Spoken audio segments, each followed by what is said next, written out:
ಓಂ ಶ್ರೀ ಗುರುಭ್ಯೋ ನಮಃ. ಫ್ರೆಂಡ್ಸ್, ಎಲ್ಲರಿಗೂ ನಮಸ್ಕಾರ. ಪ್ರೀತಿಯ ಕುಂಭರಾಶಿಯ ಆತ್ಮೀಯ ಬಂಧುಗಳೇ, ಇಂದು ನಾನು ಹೇಳಲಿರುವ ವಿಷಯವನ್ನು ಕೊನೆಯವರೆಗೂ ಕೂಡ ಗಮನದಿಂದ ಕೇಳಿ. ಯಾಕೆಂದರೆ ಮುಂದಿನ ಕೆಲವೇ ದಿನಗಳಲ್ಲಿ ನಿಮ್ಮ ಜೀವನದಲ್ಲಿ ನಡೆಯಲಿರುವ ಘಟನೆಗಳು ಸಾಮಾನ್ಯವಾಗಿರೋದಿಲ್ಲ. ನೀವು ಹಲವು ವರ್ಷಗಳಿಂದ ಕಾಯುತ್ತಿರುವ ಒಂದು ಮಹತ್ವದ ಬದಲಾವಣೆ ಈಗ ನಿಮ್ಮ ಜೀವನದ ಬಾಗಿಲನ್ನು ತಟ್ಟೋದಕ್ಕೆ ಸಿದ್ಧ ಆಗಿದೆ. ಆದರೆ ಈ ಸಮಯದಲ್ಲಿ ನೀವು ಮಾಡುವ ಒಂದು ಸಣ್ಣ ತಪ್ಪು ನಿಮ್ಮ ಕೈಗೆ ಬರಬೇಕಾಗಿದ್ದ ದೊಡ್ಡ ಅವಕಾಶವನ್ನು ದೂರ ಮಾಡಬಹುದು.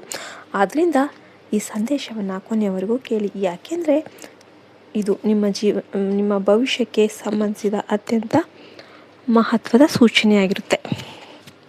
ನೀವು ಇನ್ನೂ ಕೂಡ ವಿಡಿಯೋಗೆ ಲೈಕ್ ಮಾಡಿಲ್ಲ ಅಂದರೆ ಲೈಕ್ ಮಾಡಿ, ಸಬ್ಸ್ಕ್ರೈಬ್ ಮಾಡಿಲ್ಲ ಅಂದರೆ ಸಬ್ಸ್ಕ್ರೈಬ್ ಮಾಡಿ, ಜೈ ಶ್ರೀರಾಮ್ ಅಂತ ಕಮೆಂಟ್ ಮಾಡಿ.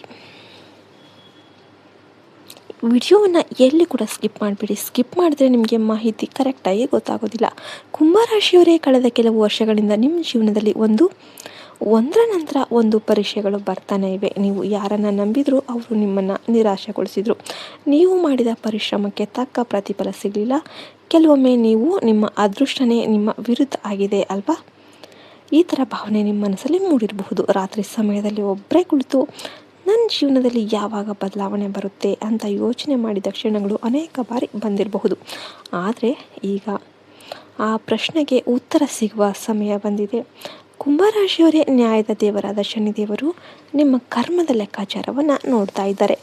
ನೀವು ಅನುಭವಿಸಿದ ಕಷ್ಟಗಳು ವ್ಯರ್ಥವಾಗಿಲ್ಲ. ನೀವು ಸುರಿಸಿದ ಪ್ರತಿಯೊಂದು ಬೆವರಿನ ಹನಿ ಕೂಡ, ನೀವು ಮೌನವಾಗಿ ಸಹಿಸಿಕೊಂಡ ಪ್ರತಿಯೊಂದು ನೋವು ಕೂಡ ಈಗ ಫಲ ನೀಡೋದಕ್ಕೆ ಸಿದ್ಧ ಆಗಿದೆ. ನಿಮ್ಮ ಜೀವನದಲ್ಲಿ ನಿಂತು ಹೋಗಿದ್ದ ಕೆಲಸಗಳು ಚಲನೆ ಪಡಿತಾ ಇವೆ.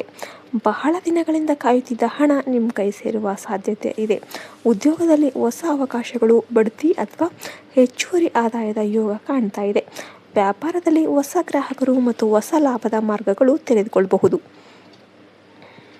ಆದರೆ ಇಲ್ಲಿ ಒಂದು ಮಹತ್ವದ ಎಚ್ಚರಿಕೆ ಕೂಡ ಇದೆ. ನಿಮ್ಮ ಜೀವನದಲ್ಲಿ ಇರುವ ಒಬ್ಬ ವ್ಯಕ್ತಿ ನಿಮ್ಮನ್ನು ಸಂಪೂರ್ಣವಾಗಿ ಅರ್ಥ ಮಾಡಿಕೊಂಡಿಲ್ಲ. ನೀವು ಅವನಿಗಾಗಿ ಮಾಡಿದ ಸಹಾಯವನ್ನು ಅವನು ಮರೆತಿದ್ದಾನೆ. ನಿಮ್ಮ ಒಳ್ಳೆಯತನವನ್ನೇ ದುರ್ಬಲತೆ ಅಂತ ಅಂದ್ಕೊಂಡಿದ್ದಾನೆ. ಇಷ್ಟು ದಿನ ನೀವು ಮೌನವಾಗಿ ಎಲ್ಲ ಕೂಡ ಸಹಿಸ್ಕೊಂಡ್ರಿ. ಆದರೆ ಈಗ ನಿಮ್ಮ ಮನಸ್ಸಿನ ಮಾತು ಹೊರಬರುವ ಸಮಯ ಬಂದಿದೆ. ಮುಂದಿನ ದಿನಗಳಲ್ಲಿ ಒಂದು ಮಾತುಕತೆ ನಡೆಯುವ ಸಾಧ್ಯತೆ ಇದೆ. ಅದು ಸ್ನೇಹಿತ, ಸಂಬಂಧಿ ಅಥವಾ ನಿಮ್ಮ ಹತ್ತಿರದ ವ್ಯಕ್ತಿಯೊಂದಿಗೆ ಇರಬಹುದು. ಆ ಮಾತುಕತೆ ನಿಮ್ಮ ಸಂಬಂಧದ ಭವಿಷ್ಯವನ್ನು ನಿರ್ಧರಿಸಬಹುದು. ಈ ಸಮಯದಲ್ಲಿ ಕೋಪವನ್ನು ನಿಯಂತ್ರಿಸೋದು ಬಹಳ ಮುಖ್ಯವಾಗಿರುತ್ತೆ. ನೀವು ಹೇಳುವ ಮಾತು ಸತ್ಯವಾಗಿದ್ದರೂ ಅದನ್ನು ಹೇಳುವ ವಿಧಾನ ತಪ್ಪಾದರೆ ಸಂಬಂಧವೇ ಮುರಿದು ಹೋಗ್ಬೋದು. ಆದ್ದರಿಂದ ಕೆಲವೊಮ್ಮೆ ಮೌನವಾಗಿ ಹಿಂದೆ ಸರಿಯೋದು ಗೆಲುವಿನ ಮೊದಲ ಹೆಜ್ಜೆಯಾಗಿರುತ್ತೆ. ಆದ್ದರಿಂದ ಪ್ರತಿಯೊಂದು ಮಾತನ್ನು ಯೋಚನೆ ಮಾಡಿ ಮಾತನಾಡಿ. ನಿಮ್ಮ ಭಾವನೆಗಳನ್ನು ವ್ಯಕ್ತಪಡಿಸಿ, ಆದರೆ ಯಾರನ್ನೂ ಕೂಡ ಅವಮಾನ ಮಾಡಬೇಡಿ. ಹಣಕಾಸಿನ ವಿಷಯದಲ್ಲಿ ಒಂದು ದೊಡ್ಡ ಬದಲಾವಣೆ ಕಾಣ್ತಾ ಇದೆ. ಬಹಳ ದಿನಗಳಿಂದ ನಿಂತಿದ್ದ ಹಣ ಮರಳಿ ಬರಬಹುದು. ನೀವು ನಿರೀಕ್ಷಿಸದ ಸ್ಥಳದಿಂದ ಲಾಭ ದೊರೆಯಬಹುದು. ಆದರೆ ಈ ಸಮಯದಲ್ಲಿ ಒಂದು ತಪ್ಪು ಅಭ್ಯಾಸವನ್ನು ಬಿಡಬೇಕು. ಅದು ಅನಗತ್ಯ ಖರ್ಚು. ಹಣ ಬಂದ ತಕ್ಷಣ ಅದನ್ನು ತೋರಿಸೋದಕ್ಕೆ ಅಥವಾ ಪ್ರದರ್ಶನ ಮಾಡೋದಕ್ಕೆ ನೀವು ಖರ್ಚು ಮಾಡುವ ಅಭ್ಯಾಸ ನಿಮ್ಮ ಪ್ರಗತಿಗೆ ಅಡ್ಡಿ ಆಗಬಹುದು. ಉಳಿತಾಯ ಮತ್ತು ಸರಿಯಾದ ಯೋಜನೆ ಈಗ ಅತ್ಯಂತ ಮುಖ್ಯವಾಗಿರುತ್ತೆ. ಕುಟುಂಬದ ವಿಷಯದಲ್ಲಿ ಸ್ವಲ್ಪ ಪರೀಕ್ಷೆಗಳು ಎದುರಾಗಬಹುದು. ಜೀವನ ಸಂಗಾತಿ ಅಥವಾ ಮನೆಯ ಸದಸ್ಯರೊಂದಿಗೆ ಭಿನ್ನಾಭಿಪ್ರಾಯ ಉಂಟಾಗಬಹುದು. ಅವರು ನಿಮ್ಮನ್ನು ಸರಿಯಾಗಿ ಅರ್ಥ ಮಾಡ್ಕೊಳ್ತಿಲ್ಲ ಎಂಬ ಭಾವನೆ ಬರಬಹುದು. ಆದರೆ ಈ ಸಮಯದಲ್ಲಿ ವಾದ ಮಾಡೋದಕ್ಕಿಂತ ತಾಳ್ಮೆ ತೋರಿಸೋದು ಉತ್ತಮ. ಕೆಲವೊಮ್ಮೆ ಸಮಯವೇ ದೊಡ್ಡ ಸಮಸ್ಯೆಗಳಿಗೆ ಪರಿಹಾರ ನೀಡುತ್ತೆ. ಇನ್ನು ಆರೋಗ್ಯದ ವಿಷಯದಲ್ಲಿ ಜಾಗ್ರತೆ ಅಗತ್ಯವಾಗಿರುತ್ತೆ. ಅತಿಯಾದ ಚಿಂತೆ ಮತ್ತು ಒತ್ತಡ ನಿಮ್ಮ ಆರೋಗ್ಯದ ಮೇಲೆ ಪರಿಣಾಮ ಬೀರುವ ಸಾಧ್ಯತೆ ಇರುತ್ತೆ. ನಿದ್ರೆಯನ್ನು ನಿರ್ಲಕ್ಷ್ಯ ಮಾಡಬೇಡಿ. ಸಮಯಕ್ಕೆ ಸರಿಯಾಗಿ ಆಹಾರ ಸೇವನೆ ಮಾಡಿ. ಪ್ರತಿದಿನ ಕೆಲವು ನಿಮಿಷ ಧ್ಯಾನ ಅಥವಾ ಪ್ರಾರ್ಥನೆಗೆ ಮೀಸಲಿಡಿ. ಅದು ನಿಮ್ಮ ಮನಸ್ಸಿಗೆ ಶಾಂತಿ ಮತ್ತು ಶಕ್ತಿಯನ್ನು ನೀಡುತ್ತೆ. ಕುಂಭರಾಶಿಯವರೇ, ನಿಮ್ಮ ಸುತ್ತಲಿನ ಎಲ್ಲರೂ ನಿಮ್ಮ ಹಿತೈಷಿಗಳಲ್ಲ.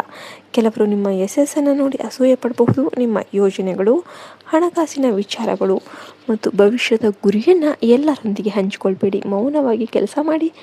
ನಿಮ್ಮ ಯಶಸ್ಸೇ ನಿಮ್ಮ ಪರವಾಗಿ ಮಾತನಾಡುವ ದಿನಗಳು ದೂರದಲ್ಲಿ ಇಲ್ಲ. ಮುಂದಿನ ದಿನಗಳಲ್ಲಿ ನಿಮ್ಮ ಜೀವನದಲ್ಲಿ ಒಂದು ಶುಭ ಘಟನೆ ನಡೆಯಲಿದೆ. ಅದು ನಿಮ್ಮ ಆತ್ಮವಿಶ್ವಾಸವನ್ನು ಮತ್ತೆ ಎಚ್ಚರಗೊಳಿಸುತ್ತೆ. ನೀವು ಕಳೆದುಕೊಂಡಿದ್ದ ನಂಬಿಕೆಯನ್ನು ಮರಳಿ ಪಡಿತೀರಾ. ನಿಮ್ಮನ್ನು ಕಡಿಮೆ ಅಂದಾಜು ಮಾಡಿದವರು ನಿಮ್ಮ ಸಾಧನೆಯನ್ನು ನೋಡಿ ಆಶ್ಚರ್ಯಪಡುವ ದಿನ ದೂರದಲ್ಲಿಲ್ಲ.